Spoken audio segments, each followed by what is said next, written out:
कहानी की शुरुआत होती है भविष्य में, जब दुनिया में अपराध और गुंडागर्दी बहुत ज्यादा बढ़ गई थी। इसलिए सरकार ने पुलिस फोर्स में स्काउट्स नाम के रोबोट्स को शामिल कर लिया। टेट्रावैल नाम की एक कंपनी इन रोबोट्स को बनाती थी। इन्हें डिजाइन करने वाले इंजीनियर का नाम है डियोन। इसके अलावा यही कंपनी मूस नाम के और बड़े रोबोट्स बनाती थी जो रिमोट कंट्रोल से चलते थे, और इनको डिजाइन करने वाले इंजीनियर का नाम था विंसेंट। विंसेंट आर्टिफिशियल इंटेलिजेंस के खिलाफ था, क्योंकि उसका मानना था कि रोबोट हमेशा किसी इंसान के कंट्रोल में रहना चाहिए। वहीं दूसरी ओर हम चोरों के एक ग्रुप को देखते हैं जो अपने लीडर निंजा के साथ शहर में भाग रहे थे, क्योंकि स्काउट रोबोट्स उनके पीछे पड़ गए थे। रास्ते में उनकी एक गाड़ी से टक्कर भी हो गई और वो जैसे तैसे भागकर अपने गैंग लीडर हिप्पो के पास पहुंचे। उसके चेलों ने निंजा की टीम के सारे हथियार ले लिए और फिर हिप्पो ने निंजा की टीम को खूब डांटा, क्योंकि वो अपना मिशन पूरा नहीं कर पाए थे। अब हिप्पो ने उन्हें धमकी देकर कहा कि उन्हें अगले 7 दिनों में $20 मिलियन भरने होंगे,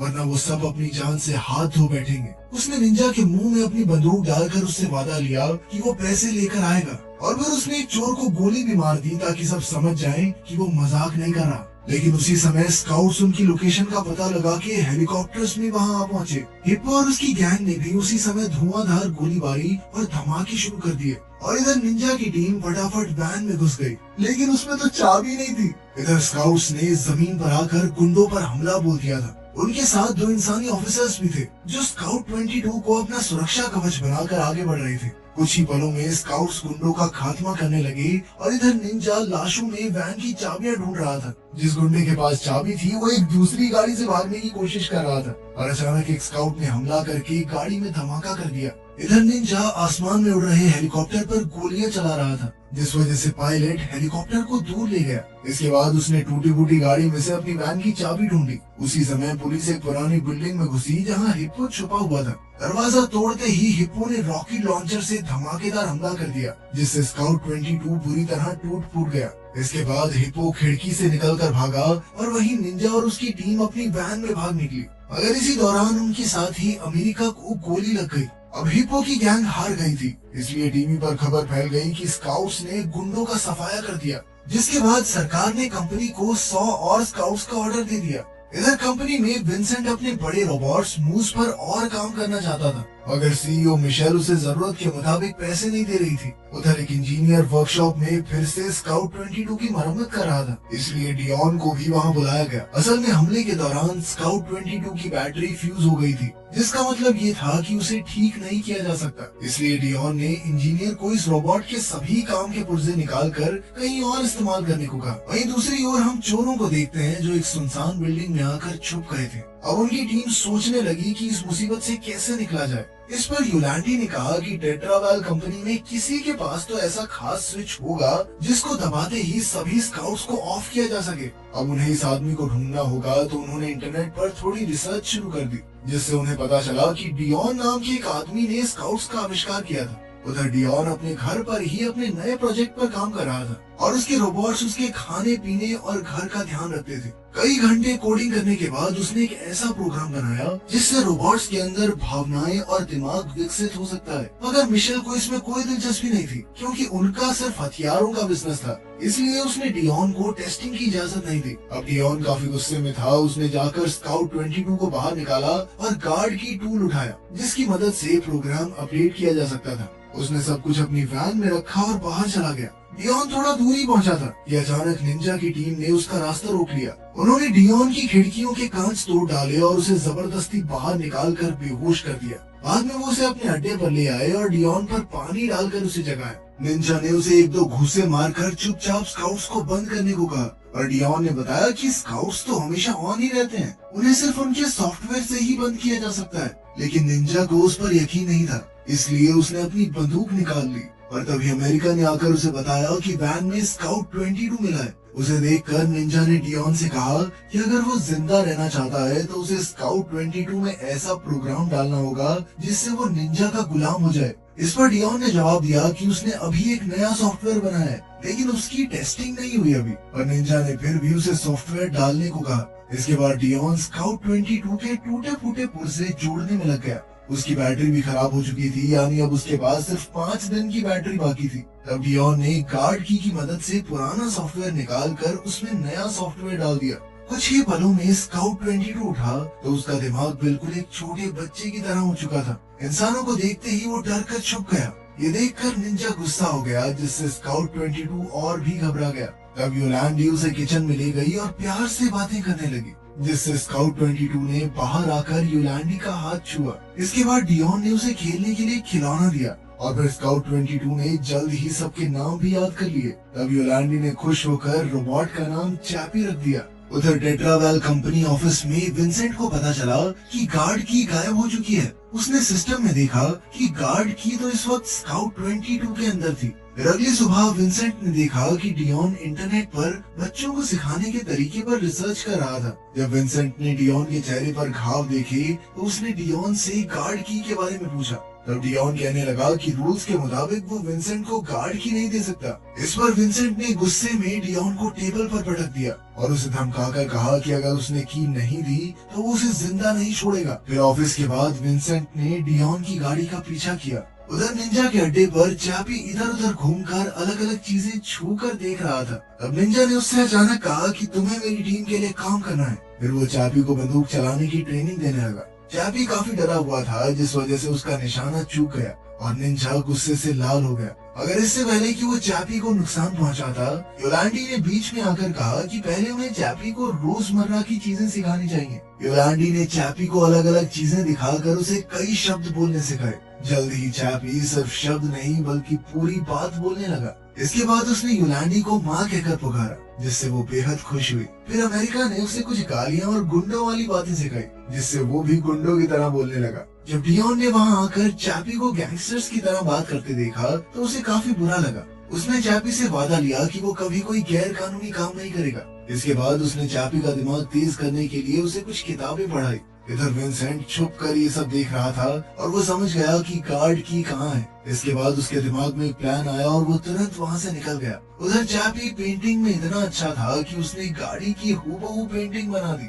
सब काफी खुश थे, पर तभी अचानक निंजा बीच में आकर डियोन को पीटने लगा, क्योंकि वो चैपी को नरम दिल बना रहा था। वो तो डियोन को गोली मारने वाला था कि योलांडा ने बीच में आकर उसे रोका और डियोन मौका देखकर भाग निकला। योलांडी ने उसे समझाया कि चैपी का दिमाग एक बच्चे की तरह है। अब निंजा चाहता था कि चैपी जल्द से जल्द उनकी तरह एक गुंडा बन जाए, इसलिए निंजा और अमेरिका उसे किसी दूसरी गैंग के अड्डे पर छोड़ा है। उनका प्लान ये था कि जब लोग इस पर हमला करेंगे तो ये अपना बचाव करेगा, तो लड़ना तो सीख ही जाएगा। उस गैंग के गुंडों को लगा कि वो पुलिस का स्काउट है, तो वो उस पर पत्थर और बाकी चीजें फेंक कर उसे परेशान करने लगे। उन्होंने तो चैपी को आग तक लगा दी, मगर चैपी ने अपना बचाव नहीं किया, क्योंकि उसने डियोन से वादा जो किया था।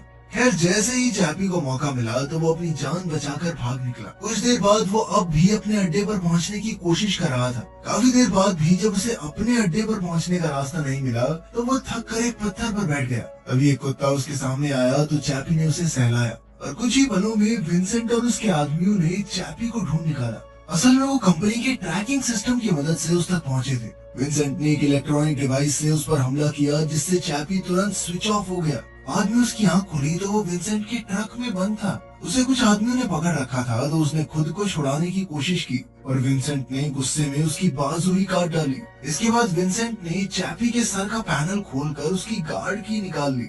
उसने चैपी से कहा कि तुम कोई असली इंसान नहीं बल्कि तारों और लोहे से बना एक ढांचा हो। अब विंसेंट को उसकी कोई जरूरत नहीं थी, इसलिए वो चैपी का सर काटने को भी तैयार हो गया। और इस बार चैपी ने अपना बचाव किया और पूरी जी जान लगाकर सभी आदमियों का मुकाबला किया। इसके बाद वो ट्रक से बाहर कूद गया। पीछे से विंसेंट के आदमी उस पर गोलियां चला रहे थे, मगर चैपी बिना रुके बस भागता रहा। विंसेंट ने उसे जाने दिया, क्योंकि अब वैसे भी चैपी उसके किसी काम का नहीं था। जैसे तैसे चैपी अपने अड्डे पर पहुंचा, जहाँ योलांडी ने उसकी देखभाल की। साथ ही वो निंजा पर चिल्ला रही थी, क्योंकि उसी की वजह से चैपी की ये हालत हो गई थी। खैर, फिर अमेरिका ने चैपी के कुछ पुर्जे ठीक करके एक नई बाजू लगाई और योलांडी ने उसे यकीन दिलाया कि वो भी बाकी इंसानों जैसा ही है, बस उसका शरीर लोहे का है। तब अमेरिका ने बीच में आकर चैपी को चाकू चलाना सिखाया और कहा कि ये सिर्फ लोगों को सुलाने के लिए है, इससे कुछ बिगड़ेगा नहीं उनका। चैपी का दिमाग बच्चों वाला था, तो उसने उसकी इस बात को सच मान लिया और फिर निंजा और अमेरिका ने उसे इसी तरह शुरिकेन्स और ननचक्स जैसे हथियार चलाने सिखाए। इसके बाद उन्होंने चैपी के शरीर पर पेंट करके उसे कुछ चेन्स पहना दी ताकि वो गैंगस्टर जैसा दिखे। फिर बाद में निंजा को एक गाड़ी चुरानी थी तो उसने चैपी से कहा कि उस आदमी ने मेरी गाड़ी चुरा ली है और अब हम उससे अपनी गाड़ी वापस लेने जा रहे हैं। ये सुनकर चैपी उस आदमी के सामने गया और उसने गुस्से में आकर गाड़ी बुरी तरह तोड़ फोड़ डाली। साथ ही उस गाड़ी के मालिक पर चोरी का इल्जाम लगाने लगा। फिर उसने उस आदमी को उठाकर दूर पटक दिया। ये देखकर निंजा और अमेरिका ने तुरंत उसे वापस बुलाया और डांटने लगे कि साले ये क्या कर दिया तूने, गाड़ी की तो ऐसी तैसी कर दी, अब वापस क्या लेके जाएंगे। फिर उन्होंने उसे एक बंदूक देकर कहा कि ये चलाने के लिए नहीं, सिर्फ तुम्हारी हिफाजत के लिए है। फिर अगले कुछ घंटों में चैपी ने उनकी बातों में आकर काफी सारी गाड़ियां चुराई। जिन लोगों की गाड़ियां उसने चुराई उन्हें लगता था कि ये कोई स्काउट है, इसीलिए वो डर के मारे कुछ नहीं कर पाते थे। इसके बाद चैपी को एक सुनसान बिल्डिंग में लाया गया जहाँ कुछ गैंगस्टर्स कुत्तों की लड़ाई देख रहे थे। जब उन्होंने चैपी को देखा तो उन्हें लगा कि ये कोई स्काउट है और वो डर कर भाग गए।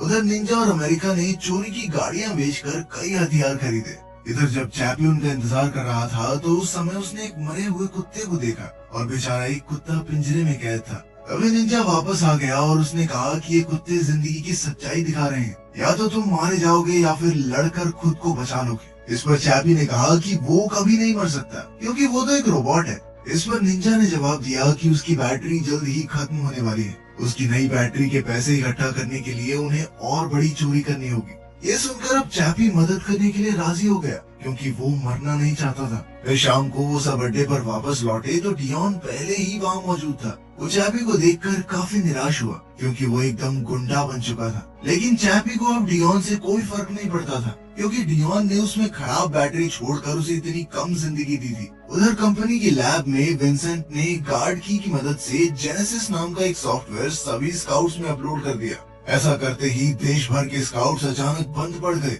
जिससे जगह जगह हादसे होने लगे और अपराधी जेलों से छूटकर भाग गए। उधर चैपी भी बंद पड़ गया था और जब डियोन उसे देखने आया तो निंजा ने इस गड़बड़ी का इल्जाम उस पर लगा दिया। जल्द ही वो डियोन से हाथापाई करने लगा और तभी डियोन ने अपनी बंदूक निकालकर उसे पीछे हटाया। इसके बाद वो चैपी को अपनी वैन में डालकर वापस कंपनी ले आया। वहीं दूसरी ओर हिप्पो को खबर मिली कि देश भर के स्काउट्स बंद हो गए हैं, तो उसने खुशी खुशी में ऐलान कर दिया कि अब शहर पर उसका राज चलेगा। कुछ ही समय में हजारों गुंडे सड़कों पर आ गए और चारों ओर हाहाकार मच गया क्योंकि उन्हें रोकने वाला कोई नहीं था। आखिरी स्काउट उनके सामने ही बंद हो गया और उन्होंने उसे आग लगा दी। उधर पुलिस स्टेशन में सभी पुलिस वाले हथियारों से लैस होकर मामला संभालने निकले। वहीं लैब में विंसेंट देश भर में हो रही दुर्घटनाओं की खबर देखकर खुश हो रहा था क्योंकि आखिरकार उसका प्लान कामयाब हो गया था। इसके बाद उसने जेनेसिस सॉफ्टवेयर डिलीट करना शुरू कर दिया ताकि किसी को कोई सबूत न मिले, मगर इसमें थोड़ा वक्त लग रहा था। उसी समय डियोन बंद हो चुके चैपी को लेकर लैब में पहुंचा तो विंसेंट को तुरंत छुपना पड़ा। अब डियोन ने चैपी को एक कंप्यूटर से जोड़ा तो उसे जेनेसिस सॉफ्टवेयर का कोड मिला। खैर अभी के लिए उसे चैपी को बचाना था, इसलिए उसने जेनेसिस को नजरअंदाज कर दिया। उधर विंसेंट के कंप्यूटर पर जेनेसिस सॉफ्टवेयर डिलीट नहीं हुआ था। खुशकिस्मती से कुछ ही पलों में चैपी उठ गया और वो अब भी पहले जैसा ही था। अब डियोन वहाँ से जाने लगा तो रास्ते में चैपी को विंसेंट का बनाया रोबोट दिखाई दिया। डियोन ने उसे समझाया कि मूस एक ऐसा रोबोट है जिसे इंसान एक हेलमेट पहनकर कंट्रोल कर सकते हैं, क्योंकि वो हेलमेट इंसान के दिमाग के सारे ख्याल पढ़ लेता है। फिर चैपी ने मूस के नए मॉडल को देखा तो उसने कहा कि उसे भी ऐसा ही शरीर चाहिए और डियोन कहने लगा कि वो ऐसे ही डेटा ट्रांसफर नहीं कर सकता क्योंकि चैपी में सिर्फ डेटा नहीं, दिमाग और भावनाएं भी हैं। इधर ये सारी बातें विंसेंट ने सुन ली थी। वहीं चैपी डियोन से नाराज हो गया क्योंकि डियोन उसका मनपसंद शरीर भी नहीं दे रहा था, इसलिए वो गुस्से में मूस का हेलमेट लेकर भाग निकला। उधर पुलिस वालों ने कंपनी की बिल्डिंग को घेर लिया था। तब विंसेंट तुरंत अपना कंप्यूटर बंद करके वहाँ से निकल गया, लेकिन वो गार्ड की निकालना भूल गया। उधर डियोन मिशेल से मिला तो मिशेल ने उसे किसी भी कीमत पर सभी स्काउट्स को ठीक करने को कहा। उधर विंसेंट अपने प्लान के मुताबिक मिशेल के पास गया और कहने लगा कि अब मूस रोबोट का इस्तेमाल करने का समय आ चुका है, और मिशेल ने तो अब भी उसकी बात नहीं मानी। उधर गैंग के अड्डे पर चैपी ने यूलैंडी को वो हेलमेट पहनाया और उसे अपने कंप्यूटर से जोड़ दिया। आखिरकार कई सारे जुगाड़ करने में वो कामयाब रहा और हेलमेट ने चैपी का दिमाग पढ़कर सब कुछ स्क्रीन पर दिखा दिया। अब चैपी को अपने नए शरीर के लिए पैसे चाहिए थे, इसलिए वो अपनी गैंग के साथ मिलकर अगली डकैती के लिए तैयार हो गया। उन्होंने हाईवे के बीचों बीच एक हथियारों से भरी गाड़ी को रोका और चैपी ने कुछ गार्ड्स को चाकू घोंपकर मार डाला क्योंकि उसे तो बताया गया था कि ऐसे इंसान सो जाते हैं। इसके बाद उन्होंने गाड़ी के दरवाजे को धमाके से उड़ाया और फिर चैपी ने बाकी गार्ड्स को निकालकर बाहर फेंक दिया। फिर वो पैसे चुराने में लग गया और इधर न्यूज रिपोर्टर्स ये सब लाइव दिखा रहे थे। अभी अचानक चैपी ने देखा कि एक गार्ड सोया नहीं था बल्कि दर्द के मारे करहा रहा था। और इससे पहले कि वो सच को समझ पाता, उसकी गैंग ने उसे वापस वैन में बुला लिया और तुरंत वहाँ से भाग निकले। उधर टेट्रावैन ऑफिस में डियोन ने सिस्टम सर्च किया तो पता चला कि जेनेसिस सॉफ्टवेयर विंसेंट के कंप्यूटर से आया है। उसने ऑफिस में ही तमाशा कर दिया, पर तभी टीवी पर खबर आई जिसमें चैपी आम लोगों को मारकर उन्हें लूट रहा था। ये देखकर डियोन हक्का बक्का रह गया और तुरंत वहाँ से निकला। लेकिन मौका देखकर विंसेंट मिशेल के पास पहुंचा और कहने लगा कि सभी स्काउट्स में जेनेसिस सॉफ्टवेयर डालकर उन्हें बंद करने के पीछे डियोन का हाथ है और उसका बनाया हुआ रोबोट चैपी बाहर आम लोगों को मार रहा है। ये सुनकर आखिरकार मिशेल ने विंसेंट को मूस को इस्तेमाल करने की इजाजत दी थी। विंसेंट ने तुरंत अपना दिमाग मूस से जोड़ा और उसे चैपी पर हमला करने भेज दिया। उधर हिप्पो ने टीवी पर चैपी की खबर देखी तो उसने कहा कि मुझे भी ये रोबोट चाहिए। उधर चैपी अपनी गैंग के साथ बहुत खुश था क्योंकि उसे अपने नए शरीर के लिए पैसे मिल गए थे। और तब निंजा ने खुलासा किया कि इस तरह उसका शरीर बदलना मुमकिन नहीं है और उन्होंने चोरी करवाने के लिए चैपी से झूठ कहा था। ये सुनते ही चैपी आग बबूला हो गया और उसने निंजा को गर्दन से पकड़कर बाहर फेंक दिया। उसी समय डियोन ने वहां पहुंचकर उसे आने वाली मुसीबत के बारे में आगाह किया और उसे एक खास हथियार दिखाया जिससे रोबोट्स को नुकसान पहुंचाया जा सकता है। उसी समय हिप्पो और उसके आदमी वहां पहुंचकर निंजा से पैसों और चैपी की मांग करने लगे तो निंजा की गैंग ने उन पर हमला बोल दिया। दोनों तरफ से भारी गोलीबारी चल रही थी कि अचानक मूस वहां आ पहुंचा। विंसेंट उसे कंट्रोल कर रहा था और उसने अमेरिका को मूस के पैरों तले कुचलकर मार डाला। फिर उसने बेरहमी से अमेरिका के 2 हिस्से करके फेंक दिए। इधर निंजा मूस पर गोलियां चला रहा था पर उसका कुछ नहीं बिगड़ा। तब मूस ने आग से वार करना शुरू किया तो निंजा भागकर छुप गया। इधर हिप्पो और उसके आदमी भी मूस पर गोलियां चला रहे थे।